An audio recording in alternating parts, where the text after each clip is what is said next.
स्वागत आप सभी का। आप देख रहे हैं जवाब तो देना होगा। आपके साथ मैं हूं पुनीत। बस्तर में लाल आतंक की जड़ों को कमजोर करने के लिए सुरक्षा बल लगातार अभियान चला रहे हैं। नक्सलियों को उनकी ही मांद में घुसकर मार भी रहे। इससे बौखलाए हुए नक्सलियों ने आम लोगों को निशाना बनाना शुरू कर दिया है।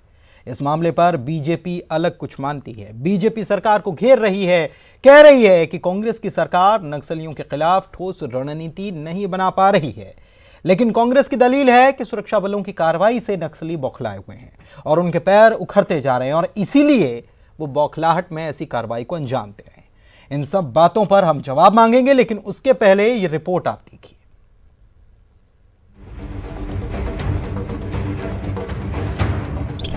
नक्सलियों के खिलाफ अभियान, सुरक्षा बलों का अभियान जारी। कार्रवाई से लाल आतंकियों में बौखलाहट, आम लोगों को निशाना बना रहे नक्सली।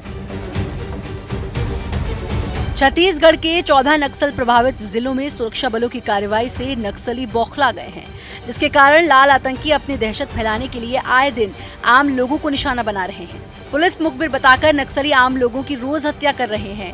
नक्सली एक सप्ताह के अंदर 10 से ज्यादा लोगों को मौत के घाट उतार चुके हैं। अगर पिछले 1 साल के पुलिस और नक्सलियों की वारदातों को देखें तो 39 आम नागरिकों की हत्या हुई, जबकि 30 सुरक्षा बलों के जवान शहीद हुए और 52 नक्सली मारे गए। बस्तर रेंज के आईजी पी सुंदरराज का कहना है कि नक्सलियों की मांद में सुरक्षा बल लगातार ऑपरेशन चला रहे हैं, जिससे नक्सलियों में बौखलाहट है। विगत कुछ दिनों में सीपी मोदी द्वारा दक्षिण बस्तर इलाका में अनेक निर्दोष आदिवासी ग्रामीण को पुलिस मुखबिर के शक पर हत्या की गई। खासतौर पर बीजापुर, सुकमा, दंतेवाड़ा इन जिला में इस प्रकार का घटना सामने आया है। नक्सल द्वारा इस प्रकार का घटना करने के पीछे मुख्य कारण है उनके घटते हुए जनाधार। विगत कई वर्षों से नक्सल द्वारा बस्तर क्षेत्र में सैकड़ों निर्दोष आदिवासी ग्रामीण को पुलिस मुखबिर के शक पर हत्या की गई। आदिवासी बच्चे पढ़ने वाला स्कूल आश्रम बिल्डिंग को ध्वस्त की गई। गृह विभाग के संसदीय सचिव विकास उपाध्याय का कहना है कि आम नागरिकों को नक्सलियों के द्वारा निशाना बनाना उनकी बौखलाहट बता रही है। प्रदेश से नक्सलियों की जमीन खिसकती जा रही है। नक्सली बौखलाकर जो जबरदस्ती निरीह ग्रामीणों की हत्या कर रहे हैं, किसी को कि तुम्हारे घर के लोग पुलिस में नौकरी करते हैं ये कह के उनकी हत्या कर रहे हैं, किसी को मुखबिर हो तुम ऐसा कह के हत्या कर रहे हैं। ये नक्सलियों का कायराना हरकत है और हमारी फोर्स बराबर सर्चिंग कर रही है, लगातार लोहा ले रही है, लगातार नक्सलियों को खदेड़ भी रही है, गिरफ्तार भी कर रही है। वहाँ के आदिवासी भाइयों के विकास के लिए शिक्षा के स्तर को बढ़ाने की बात हम लोगों ने की है और जो वहाँ पर रहने वाले लोगों के लिए काम के विषय में हम बात हुई है कि उन लोगों को कैसे रोजगार से जोड़ा जाए। ये तमाम जो योजना सरकार ने लागू की, ये भी एक बहुत बड़ी वजह है कि नक्सली अब अपना आपा खो रहे हैं। नक्सलियों द्वारा हो रही आम लोगों की हत्या के मामले में राजनीति भी शुरू हो गई है। बीजेपी का कहना है कि राज्य सरकार के पास नक्सलियों को लेकर कोई ठोस रणनीति नहीं है, जिसकी वजह से नक्सली आए दिन इस तरह की वारदातों को अंजाम दे रहे हैं। लोगों के मन में नक्सलियों को जो खौफ बढ़ते जा रहा है, ये पूरी चिंता का विषय है। मुझे लगता है कि सरकार जिस प्रकार से चल रही है कि नक्सलियों को लेकर के आज तक क्या करने जा रही है, उनकी क्या योजना है, नक्सलियों के खिलाफ में क्या कार्रवाई करने वाले हैं, उसको लेकर के आज तक कोई स्थिति स्पष्ट नहीं हुई है और सरकार के स्थिति स्पष्ट नहीं होने के कारण में नक्सली गतिविधियां लगातार बढ़ते जा रही हैं। नक्सलियों की मांद में घुसकर सुरक्षा बल लगातार अभियान चला रहे हैं, जिसकी वजह से प्रदेश में नक्सलियों की जमीन खिसकती जा रही है। बीजेपी एक और ये कह रही है कि इस पे जिस तरह से जो रणनीति कांग्रेस को करनी चाहिए वो नहीं कर पा रही है। कांग्रेस का साफ तौर से कहना है कि हम अपनी रणनीति के तहत नक्सलियों के खात्मे की ओर धीरे धीरे बढ़ रहे हैं। अब देखना यह होगा कि जिस तरह से आम लोगों को निशाना नक्सली बना रहे हैं, उन पर पुलिस बल कब तक नियंत्रण पा पाता है। कैमरा पर्सन सुरेश पासी के साथ सुरेंद्र सिन्हा, छत्तीसगढ़, रायपुर। और हमारे साथ इस वक्त 3 खास मेहमान जुड़ चुके हैं। रायपुर से आरपी सिंह साहब प्रवक्ता हैं कांग्रेस के। सिंह साहब आपका स्वागत है। रवि भोई वरिष्ठ पत्रकार हैं। रवि भोई साहब आपका भी स्वागत है। और संजय श्रीवास्तव जी बीजेपी की तरफ से हमारे साथ जुड़े हुए हैं। संजय जी, आपका भी बहुत बहुत स्वागत है। आज बात नक्सलियों की हम कर रहे हैं।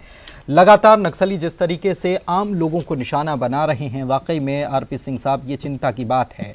सरकार की तरफ से भले ही ये बात कही जाती है कि नक्सली अपनी ज़मीन खोते जा रहे हैं इसलिए बौखलाहट में अंजाम दे रहे हैं, लेकिन हर एक व्यक्ति की जान की कीमत होती है। सरकार क्या समझ रही है? क्योंकि हम रोज़ाना देख रहे हैं कि ऐसी घटनाएं सामने आ रही।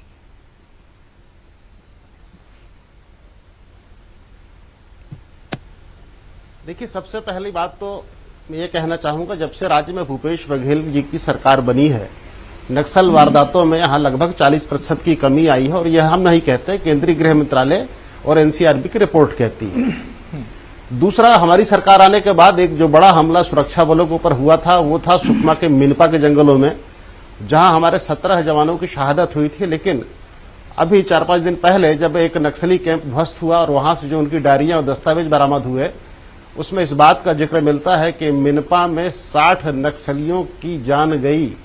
हमारे बहादुर जवानों ने शहादत देते देते 60 नक्सलियों को मार गिराया। तो ये बताता है कि नक्सलियों के पैर कितनी तेजी से उखड़ रहे हैं। दूसरी बात, राज्य स्थापना के बाद पहली बार पुनीत भाई ऐसा हो रहा है जब मानसून काल में भी सुरक्षा बल अंदर के हिस्सों में जाकर ऑपरेशन कर रहे हैं। इसके पहले कभी ऑपरेशन नहीं होते थे। तो हुआ यह है कि राज्य में जैसे ही भारतीय जनता पार्टी के पैर उखड़े हैं, वैसे ही उनके मित्र रहे नक्सलियों के पैर भी उखड़ रहे हैं। मैं आपको एक छोटा सा उदाहरण देता हूं। भाई संजय श्रीवास्तव जी बहस में साथ में बैठे हैं, उनका एक प्रेस नोट कल मैंने देखा, उसके बाद मैंने उसका जवाब भी कल जारी किया था। उसमें उन्होंने पैरा क्रमांक 2 में लिखा है कि नक्सली स्थापना दिवस समारोह में किसी बड़े वारदात को अंजाम देंगे। अब सोचिए, भारतीय जनता पार्टी के प्रवक्ता को भविष्य में घटित होने वाली गंभीर नक्सली कृत्य की जानकारी आज से है। मतलब स्पष्ट है, या तो संजय श्रीवास्तव जी के आदेश पर नक्सली वारदात देने वाले हैं अंजाम, या उन्होंने बताया है कि इस तारीख को हम देंगे। तो इस तरीके की जो आपस की इनकी दोस्ती है, वो परत दर परत सामने आ रही है। चाहे मैं शिवदयाल तोमर जी से बात शुरू करूं, जगत पुजारी जी की बात करूं, धर्मेंद्र चोपड़ा की बात करूं, कांकेर के जैन बंधुओं की बात करूं, या पोड़ियाम लिंगा की बात करूं, ये तमाम वो नाम है जो भारतीय जनता पार्टी के मित्र थे। आखिर ऐसी क्या वजह थी कि 2008 में महेंद्र कर्मा जी को चुनाव हराने के लिए भाजपा और नक्सलियों के एक साथ आना पड़ा? आखिर क्या ऐसी वजह थी कि 2008 में आजादी के बाद पहली बार भाजपा चुनाव जीतती है? ऐसी क्या वजह थी कि 12 में से 11 सीटें बीजेपी जीत जाती है? तो इस राज्य में नक्सलवाद और भाजपा दोनों का प्रभाव एक साथ बढ़ा, क्योंकि दोनों एक दूसरे के हमजोली थे। एक जो है लोकतांत्रिक दल था, राजनीतिक दल था, और दूसरा जो है विद्रोही। तो ये दोनों साथ साथ चले हैं। तो भारतीय जनता पार्टी के मित्रों की जो साठगांठ थी, और उन्हीं के दम पे इनकी सरकार में तो सीधा आरोप लगाना चाहूंगा कि 15 वर्ष तो के सत्ता में बने रहे। अब जिस तरीके से नक्सलियों को पैर उखड़ रहे हैं, भारतीय जनता पार्टी के मित्रों को भी पैर उखड़ रहे हैं। मैं दोनों को बधाई देता हूं।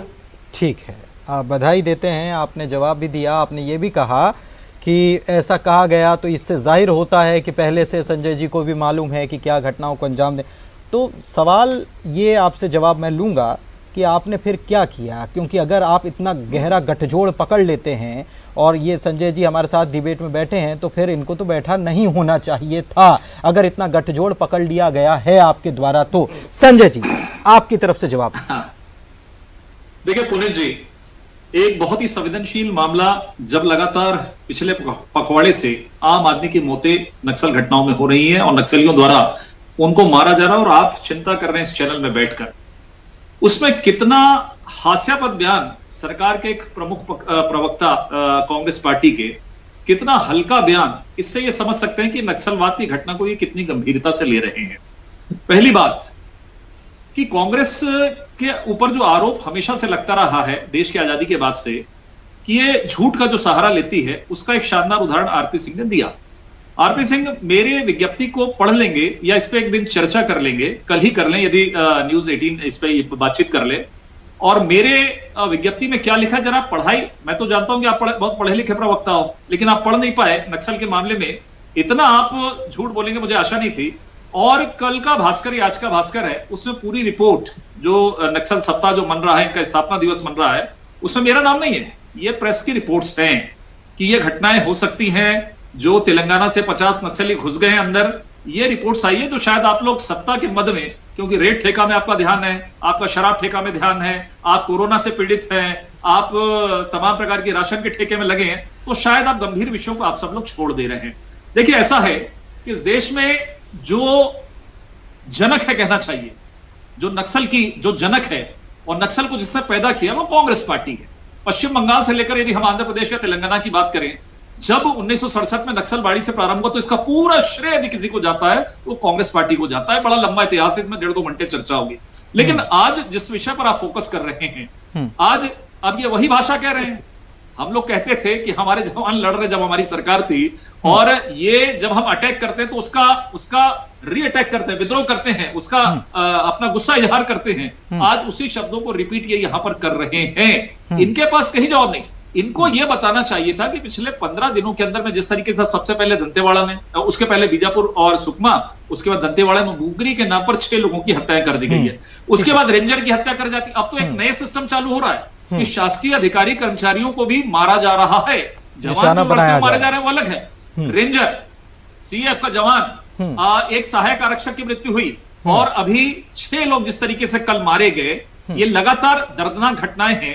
मैं माननीय गृह मंत्री का बयान दे रहा तो बड़े सरल स्वभाव के हैं, उन्होंने सरलता के साथ में कह दिया।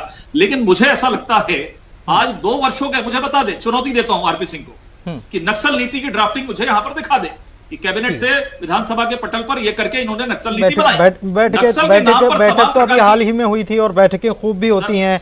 मुख्यमंत्री पत्र भी लिख देते हैं कि पैसा भी चाहिए नक्सल मोर्चे पर लड़ने के लिए। जो बटालियन गई थी वो भी, उसको भी वापस कर दीजिए। मुख्यमंत्री पत्र भी लिख देते हैं। ठीक है आरपी सिंह साहब, एक चीज और, आप एनसीआरबी के डेटा की बात कर रहे थे, तो एनसीआरबी का डेटा अभी आगे जब आएगा तो मुझे लगता है कि बहुत सारी चीजें और भी साफ होंगी, क्योंकि हाल ही की जो घटनाएं जो है उसमें वो जुड़ जाएंगी। तो एनसीआरबी के उस डेटा की बात हम नहीं करते हैं, हाल ही की घटनाओं की हम बात कर रहे हैं। रवि भोई साहब, क्या लगता है आपको, आज विपक्ष में जो बैठे हैं वो कल सत्ता में थे तब वो वही बात करते थे जो आज सत्ता में बैठे हुए लोग कर रहे हैं, और जो आज सत्ता में कल विपक्ष में थे तब वो वही बात करते थे जो आज विपक्ष के लोग कर रहे हैं? देखिए पुनीत जी, नक्सलवाद जो है छत्तीसगढ़ की बड़ी गंभीर समस्या है। ये समस्या ऐसा लग रहा था कि राज्य बनने के बाद खत्म हो जाएगा, लेकिन ये बढ़ते रहा। सरकार किसी की भी रही हो, जब राज्य बना तो कुछ जिले थे और जिले लगातार बढ़ते जा रहे हैं। सवाल ये है कि मुखबिरी के नाम पर जो नक्सली आम लोगों की हत्या करते हैं, नई बात नहीं है। ये जब बारिश खत्म होती है और ये ठंड का होता है तो नक्सली अपने इलाकों से बाहर निकलते हैं और अपनी ताकत दिखाने के लिए इस तरह की हरकत करते हैं।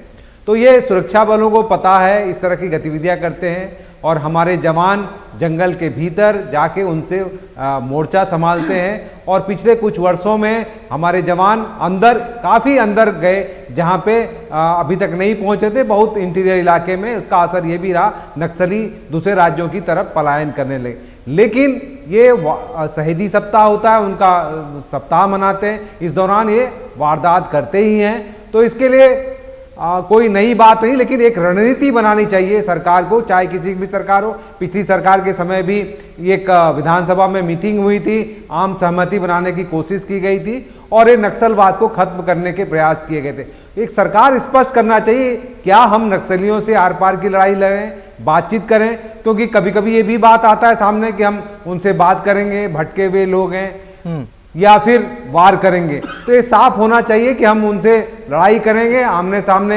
यदि वो बंदूक उठाते हैं तो हम बंदूक उठाएंगे और उनसे कोई मोहब्बत नहीं करेंगे, या इस समस्या का समाधान बातचीत से करेंगे, उनको रोजगार की बात करेंगे, विकास की बात करेंगे, तो उस पर आगे लड़ना चाहिए। इस पर स्पष्ट नीति होनी चाहिए। हम देख रहे हैं कि राज्य बने 20 साल हो गए, 20 साल में कोई स्पष्ट नीति नहीं आई सामने, चाहे सरकार किसी की भी रही हो, और चाहे इसके सरकार कारण किसी की भी रही हो, कोई स्पष्ट नीति बिल्कुल सामने नहीं है। आरपी सिंह साहब, आखिर हम ये कब तक कहते रहेंगे कि हम बहुत अच्छी लड़ाई लड़ रहे हैं, नक्सलियों के पैर उखड़ रहे हैं? बीजेपी ने भी यही काम किया, आप भी कर रहे हैं, बहुत अच्छी बात है, नक्सलियों के पैर उखड़ने भी चाहिए। लेकिन ये बताइए कि ये जो लोगों की जान जा रही है, एक एक व्यक्ति की जान की कीमत होती है, हम कब तक ये कहते रहेंगे कि हमारी कार्रवाई की वजह से नक्सली ऐसा कर रहे हैं बौखलाहट में? और ये बौखलाहट शब्द कहकर क्या हम उस व्यक्ति की, जो जिस व्यक्ति की जान चली गई है, उसको बिल्कुल खत्म कर दे रहे हैं केवल इसी वजह से कि जान बौखलाहट में गई है? उस मुद्दे को ही हम खत्म कर दे रहे हैं?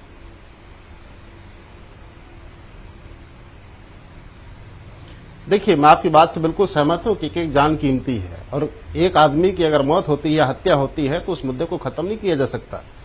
मुझे बड़ा आश्चर्य हो रहा था कि जिनके कार्यकाल में एक एक बटालियन 76 जवानों की हत्या एक दिन में हो जाती थी, वो लोग आज एक का दुक्का मौत पर बैठ के घड़ियाली आंसू बहा रहे हैं। मौत किसी की भी हो, एक हो दो हो, बहुत गंभीर विषय है और शासन के सामने चुनौती है। हम इस चुनौती को स्वीकार करते हैं। साथ में जुड़े हुए भाई रवि भाई ने एक बात बहुत अच्छी कही कि नक्सलियों से लड़ने की नीति नहीं, कभी कहते हैं बात करेंगे, ये बात होती थी साहब। ये कहते थे कभी मुंह तोड़ जवाब देंगे, कभी कहते थे कि छत्तीसगढ़ महतारी के सच्चे सपूत है, सामने आ जाइए गले लगा लेंगे। मुख्यमंत्री के पुत्र उनको शहीद का दर्जा देते थे। ये सब कुछ हुआ 15 वर्षों में। हमारी सरकार जब यहाँ थी तो बस्तर के मात्र 3 विकास खंडों में नक्सलवाद सीमित था और रमन सिंह जब गए तो 15 जिलों में सौंप कर गए।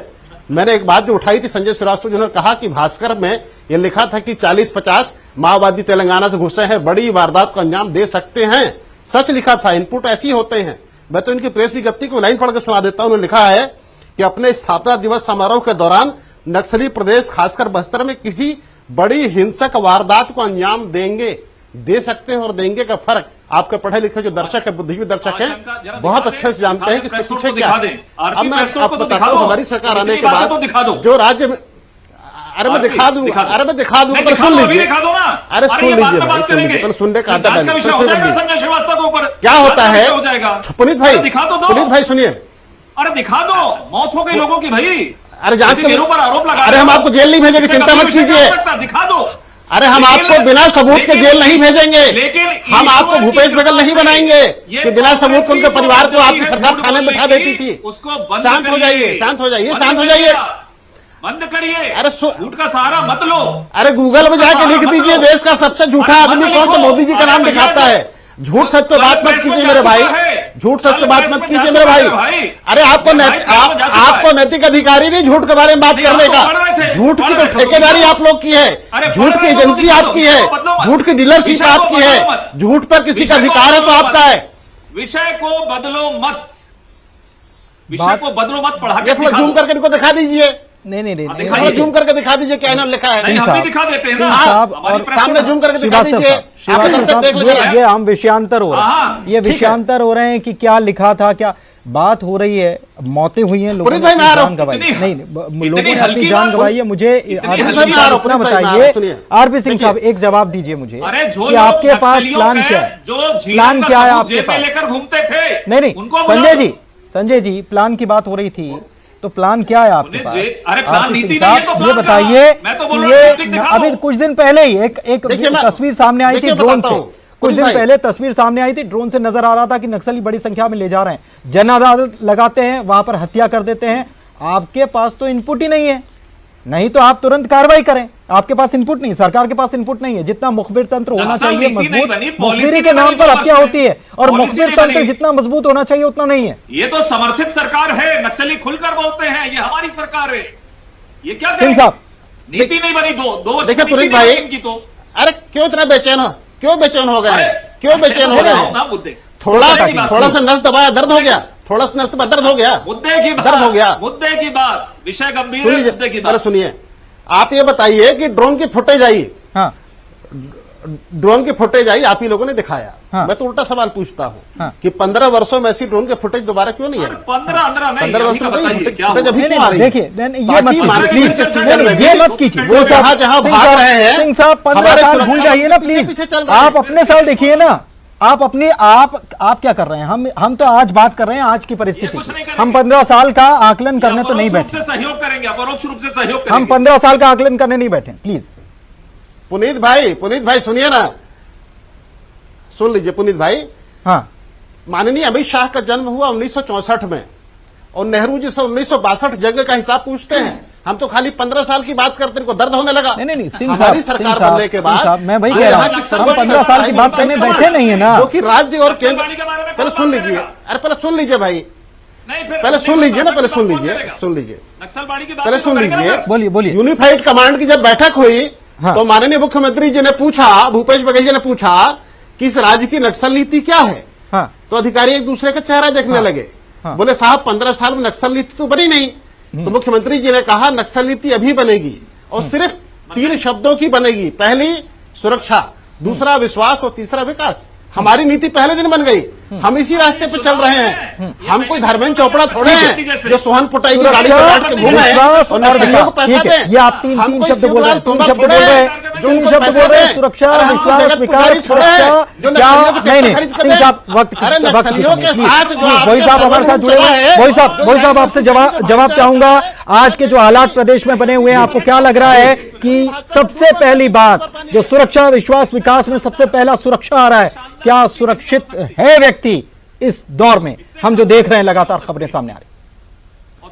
थोड़ा नीति के बारे में भी देखिए, जिस तरह से नक्सली मुखबिरी के नाम से आम लोगों की हत्या कर रहे हैं, उससे उस इलाके में दहशत है। और सबसे बड़ी समस्या आदिवासियों के साथ ये है कि वो किसके साथ जाएं। नक्सलियों के साथ नहीं जाते तो उनकी हत्या कर दी जाती है, नहीं तो पुलिस प्रताड़ना करती है। एक विश्वास जीतने का काम होना चाहिए आदिवासियों का, जिससे आदिवासी पुलिस के साथ जुड़ के जानकारी दें। सवाल सुरक्षा उनकी है, फिर उसके बाद विकास और विश्वास की बात आती है। पहले तो हमें सुरक्षा प्रदान करनी चाहिए और सुरक्षा बल निश्चित तौर से अलर्ट है और बहुत सारे बटालियंस वहां तैनात हैं और वो जा रहे हैं अंदर, नक्सलियों को पीछे खदेड़ रहे हैं, इसमें कोई दो राय नहीं है। लेकिन हमको नुकसान भी उठाना पड़ रहा है। हम बातें ज्यादा कर रहे हैं, एक्शन कम हो रहा है। हमारी कहीं ना कहीं जो प्लानिंग होती है, पुलिस की जो प्लानिंग हो रही है वो लीक हो रही है। और कई जगह जिस तरह से मिनपा की बात की, मिनपा में मैकेनिज्म पर काम करने की जरूरत है। Sanjay ji, last comment 30 second से ज्यादा नहीं प्लीज। नहीं, देखिए, नक्सल के मामले में बड़ी गंभीरता के साथ में सरकार किसी की भी हो काम करने की आवश्यकता है। लेकिन जिस तरीके से प्रवक्ता आरपी सिंह ने कहा, जो नारा कांग्रेस पार्टी के नारा जैसा उन्होंने दिया, तो मुझे लगता है कि ईमानदारी के साथ में सरकार काम करती हुई दिखाई नहीं दे रही है। लगातार बस्तर के क्षेत्र में, एक और बता दूं, गीदम से लेके बारासुर मार्ग है, वहां आज तक कोई नक्सली वारदात नहीं हुई, लेकिन वहां भी बैनर पोस्टर लग गए हैं। ये कल की बात है, अर्थात वहां भी आमद हो रही है बस्तर में। तो चलता रहेगा। आरपी सिंह साहब कंक्लूड कीजिए और बताइए कि क्या कैसे लगाम लगाएंगे। 30 सेकंड। ईमानदार नहीं है नक्सल के मामले में सरकार, ईमानदार नहीं। सिंह साहब पुनीत भाई, अमित शाह जी यहाँ आए थे, उन्होंने कहा था कि 7 बटालियन आपको देंगे। आज तक 7 जवान नहीं मिले। ये अपने आप बताता है, चाहे राज्य की इकाई हो चाहे केंद्र की भाजपा की इकाई हो, सबका हाथ नक्सलियों के साथ जुड़ा हुआ है। ये अगर हमको बदल दें, हमारी 7 बटालियन आए तो हम नक्सलियों से और मजबूती से लड़ेंगे। और भूपेश बघेल जी की सरकार नक्सलियों को खत्म करने के लिए कटिबद्ध है। चलिए, कटिबद्ध है। रमन सिंह की सरकार भी कटिबद्ध थी, भूपेश बघेल की सरकार भी कटिबद्ध है। कटिबद्ध रहना चाहिए जब तक नक्सलवाद खत्म न हो जाए, क्योंकि एक दंश है। उम्मीद की जानी चाहिए कि आज की इस चर्चा के बाद शायद कुछ सकारात्मक परिणाम देखने को मिलेंगे, क्योंकि लोग लगातार अपनी जान गंवा रहे हैं। हर एक व्यक्ति की जान की कीमत होती है, ये समझना होगा सत्ता में बैठे लोगों को। शुक्रिया आप तीनों मेहमानों का हमारे साथ चर्चा में शामिल होने के लिए, और इसी के साथ जवाब तो देना होगा। इतना ही, नमस्कार।